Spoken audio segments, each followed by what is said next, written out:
వే gold trusted gold buyers మీరు తాకట్టు పెట్టిన బంగారాన్ని విడిపించి ఈ రోజు ఉన్న మార్కెట్ ధరకు కొనబడను. తమిళనాడు రాజకీయాలలో ఒక పొలిటికల్ హీట్ ను చూస్తున్నాం. డిఎంకే అధినేత స్టాలిన్ సంచలన వ్యాఖ్యలు చేశారు. దీంతోనే ఈ పొలిటికల్ హీట్ మరింత పెరిగింది.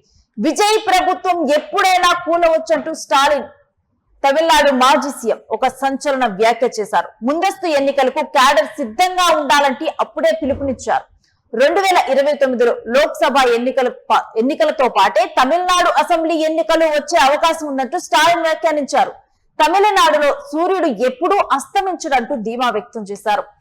ఇక స్టాలిన్ ఒక సంచలనమైన వ్యాఖ్యలు చేశారు. ఇక మనందరికీ కూడా తెలిసిందే, టీవీకే తాను 108 స్థానాలు గెలిచిన తర్వాత మిగిలినటువంటి పార్టీల మద్దతుతో తాను పార్టీని ఫామ్ చేయడం జరిగింది. ఇక అదే సమయంలో డిఎంకే అధినేత స్టాలిన్ మేము 6 నెలల పాటు సమయం ఇస్తామని చెప్పి తాను చెప్పటము జరిగింది. ప్రభుత్వాన్ని ఫామ్ చేసుకోవడానికి ఒకవేళ ఎవరు కనుక మద్దతు లభించకపోతే, అనుకున్నంత మద్దతు లభించకపోతే మేము ఎప్పుడు కూడా సానుకూలంగా ఉంటాం, తమిళనాడులో ఒక అనిశ్చిత పరిస్థితి తలెత్తేలా చూడము అంటూ స్టాలిన్ వ్యాఖ్యానించారు. కానీ ఇప్పుడు స్టాలినే సంచలనమైన వ్యాఖ్యలు చేశారు. ప్రభుత్వం కూలిపోతున్నట్టు వ్యాఖ్యానించారు. దీనికి సంబంధించినటువంటి డీటెయిల్స్ మా ప్రతినిధి కిరణ్ అడిగి తెలుసుకుందాం. ఎస్ కిరణ్, ఇటు మాజీ సీఎం, తమిళనాడు మాజీ సీఎం ఈ రకమైన వ్యాఖ్యలు చేయటం, ప్రభుత్వం కూలిపోతుందని ముందస్తుగానే జోస్యం చెప్పటం ఏ విధంగా చూడాలి?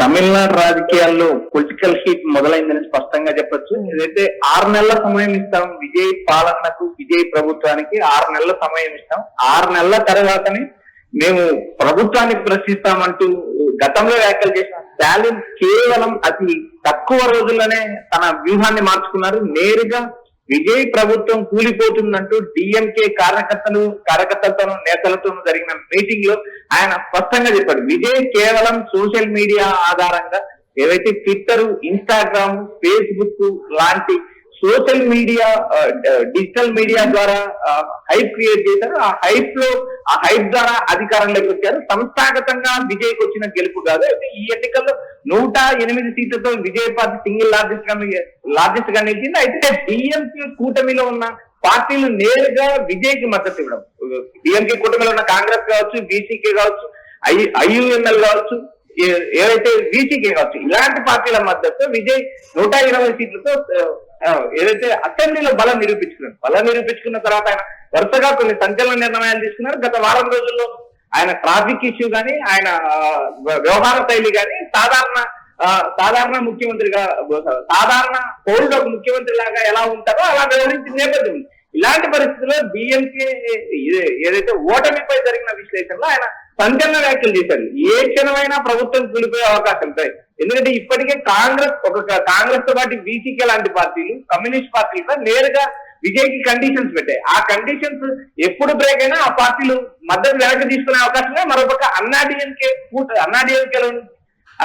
కీలక వర్గం దాదాపు 25 మంది ఎమ్మెల్యేల మద్దతు విజయ్ కి ఇవ్వడం జరిగింది. అయితే ఈ బీసీకే, కాంగ్రెస్ లాంటి పార్టీలు, కమ్యూనిస్ట్ లాంటి పార్టీలు, ఇటు అన్నాడీఎంకే కీలక వర్గం ఎమ్మెల్యేలు కూడా బయట నుంచి మాత్రమే మద్దతు ఇస్తున్నారు.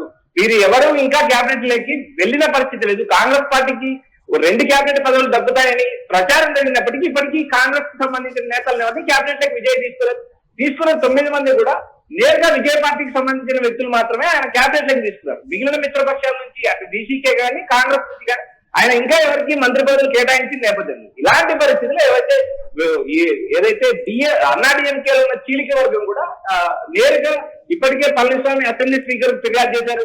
ఏవైతే పార్టీ గైడ్ లైన్స్ దాటారు, వీరిపైన అనర్హత వేయమని దాదాపు 25 మంది ఎమ్మెల్యేలు లిస్ట్ ఇచ్చారు. ఈ మొత్తం వ్యవహారం చూసేటప్పుడు నేరుగా స్టాలిన్ చేసిన వ్యాఖ్యలు ఏవైతే 2029 పార్లమెంట్ ఎన్నికలతో పాటు తమిళనాడు అసెంబ్లీకి కూడా ముందస్తు ఎన్నికలు జరిగే అవకాశం ఉంది. ఇప్పటి నుంచే కార్యకర్తలు, నేతలు సిద్ధంగా ఉండండి. ఆయా గ్రామాల్లో క్యాడర్ ని కూడా మళ్ళీ రీబిల్డ్ చేయండి. గత ఎన్నికల్లో ఏదైతే సోషల్ మీడియా ద్వారా మనం సోషల్ మీడియాలో వెనకబడ్డం, సోషల్ మీడియా ద్వారా విజయం సాధించడం, ఈ రెండింటికి ఉన్న గ్యాప్ ని గమనించండి. సోషల్ మీడియాలో డిఎంకేని బలోపేతం చేయండి, సోషల్ మీడియా ప్లాట్ఫామ్స్ అని బలోపేతం చేయండి. విజయ్ స్టాలిన్ నేరుగా తన పార్టీ నేతలు, కార్యకర్తలకు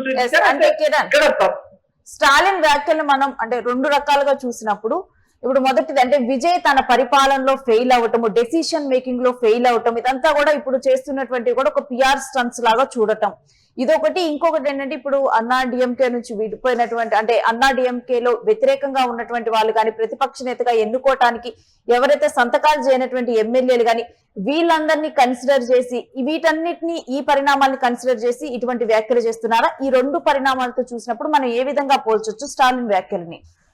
రేణు, విజయ్ గెలుపు పిఆర్ స్టంట్ అనేది తమిళనాడు ఎన్నికల్లో స్పష్టంగా రుజువైంది. ఏవైతే స్టాలిన్ చేసిన వ్యాఖ్యలను మనం ఒకసారి గమనించు. చిన్న పిల్లలు కూడా ఇన్స్టాలో రీల్స్ చేస్తూ తమ తల్లిదండ్రులను ప్రభావితం చేస్తూ ఓట్లు వేయించారంటే ఇప్పటికే డిఎంకే నేతలు ప్రకటించారు.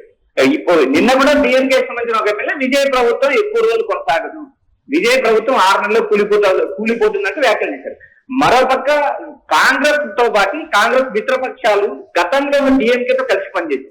అయితే ఇక్కడ బీజేపీ కేంద్ర ప్రభుత్వ బీజేపీ అండ లేకుండా తమిళనాడులో అభివృద్ధి సాధించడం ఆశామాషి కాదు.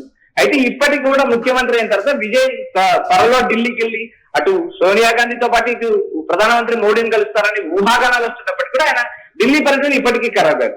కేంద్ర ప్రభుత్వం నుంచి నిధులు రాకపోతే తమిళనాడు అభివృద్ధికి అవరోధం ఏర్పడుతుంది. మరోపక్క ఇప్పటికే నేరుగా సీఎం విజయ్ తో స్నేహస్తం అందించడానికి ప్రధానమంత్రి మోడీ సిద్ధంగా ఉన్నామంటూ ప్రకటన. మరోపక్క ఆయన ముఖ్యమంత్రిగా ప్రమాణ స్వీకారం చేసే సమయంలో నేరుగా ప్రధానమంత్రి ఫోన్ చేసి విజయ్ని అభినందించకూడదు.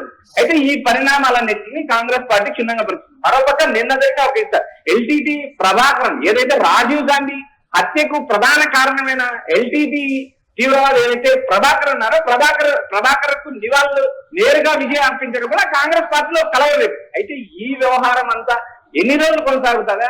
స్టాలిన్ చెప్పినట్టు ప్రభుత్వం కూలిపోతుందా అనే అంశాలను వదిలిపెడితే కూటమిలో భిన్నాభిప్రాయాలు. కాంగ్రెస్ లో అంతర్గత ప్రజాస్వామ్యం ఎక్కుంటుంది. కాంగ్రెస్ పార్టీకి సంబంధించిన 5 మంది ఎమ్మెల్యేలు ఎంతమందికి మంత్రి వస్తాయని మనం ఇప్పుడు చెప్పలేని పరిస్థితి. మరొక బీసీకి ఇప్పటికే డిప్యూటీ సీఎం తో పాటు మరో మంత్రి పదవి అడిగింది. ఈ మొత్తం పరిణామాలు చూసినప్పుడు ఈ ప్రభుత్వం 120 మంది ఎమ్మెల్యేలతో కొనసాగినప్పటికీ ఎన్ని రోజులు కొనసాగుతుంది అనేది ప్రత్యేకంగా ఉంది. మరొక విజయ్కి అనుభవం లేకపోవడం, సినిమాలు వేరు రాజకీయాలు వేరు అనే అంశాన్ని విజయ్ అర్థం చేసుకోవడానికి మరికొంతకాలం పట్టే అవకాశం. పిఆర్ స్టంట్ గానే ఉంటుంది. రాజకీయాలు సంస్థాగతంగా పార్టీని బలోపిస్తుంది. ఈ 2 అంశాలపైన విజయ్ భవిష్యత్తు ఆధారపడి ఉంటుంది. మరొక 2029 పార్లమెంట్ ఎన్నికల సమయానికి ప్రభుత్వం కూలిపోతుందని ఛాలెంజ్ చేసిన వ్యాఖ్యలు ఇప్పుడు సంచలనమై.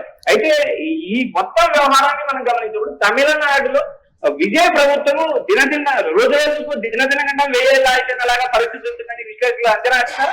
అయితే చూడాలి, నేరుగా ఛాలెంజ్ ఇప్పటికే ఓడిన రోజు నుంచి ఆయన రంగంలో దిగారు. తన నియోజకవర్గం కొలత్తూరులో ఆయన ర్యాలీ చేశారు. మరొక ఇప్పటికే ఓడిపోయిన అభ్యర్థులు స్టాలిన్ సంబంధించిన పార్టీకి సంబంధించిన డిఎంకే నేతలు నేరుగా మళ్ళీ ప్రజాక్షేత్రంలోకి దిగారు. ఆయన నియోజకవర్గాల్లో కూడా పర్యటన మొదలు పెట్టారు. ఎందుకంటే రాబోయే రోజుల్లో విజయ్ పాలన, విజయ్ ప్రభుత్వం ఎన్ని రోజులు నిలబడుతుంది అనేది కూడా ఒక ప్రశ్నార్థకంగా ఉంది.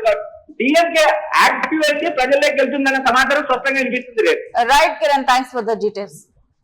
ఇక 2029లో అసెంబ్లీ ఇటు లోక్సభ ఎన్నికలతో పాటు తమిళనాడులో అసెంబ్లీ ఎన్నికలు వస్తాయని స్టాలిన్ అంటున్నారు.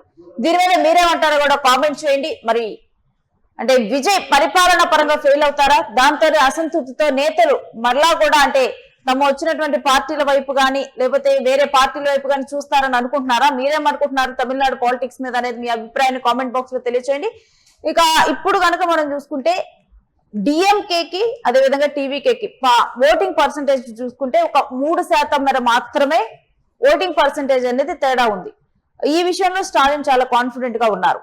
అందుకని చెప్పి టీవీకే పార్టీ ఏర్పడటానికి కానీ ప్రభుత్వాన్ని అయితే మేమైతే కూలతోయం ఒక అనిశ్చితాన్ని అయితే తీసుకొని రాము, ఒక 6 నెలల పాటు మేము టీవీకేకి టైం ఇస్తామని స్టాలిన్ చెప్పటము జరిగింది. ఒక పాజిటివ్ దృక్పథంతో విజయ్ సీఎం అయ్యే విధంగా అంటే మొదటిసారి సీఎం అయ్యారు, రాజకీయాల్లో కొత్తగా వచ్చారు, ప్రజలందరూ తనకి పట్టం కట్టారు అన్నట్లుగా స్టాలిన్ ప్రజాభిప్రాయాన్ని గౌరవించినట్లుగా కనిపించారు.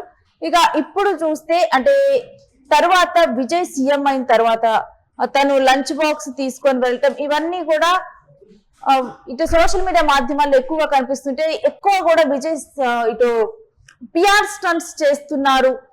ఇక గతంలో చేసిన పిఆర్ స్టంట్స్ తోనే ఆయన విన్ అవటం జరిగింది. ఇకనైనా కానీ అదే పిఆర్ స్టంట్స్ చేస్తున్నారు. దీంతోనే విజయ్ కి పరిపాలనా పరంగా ఎక్కువ అవగాహన లేదు. ఎన్ని అంశాలను బేరీజ్ వేసుకున్న తర్వాత ఇక స్టాలిన్ ఈ వ్యాఖ్యలు చేసినట్లుగా తెలుస్తోంది.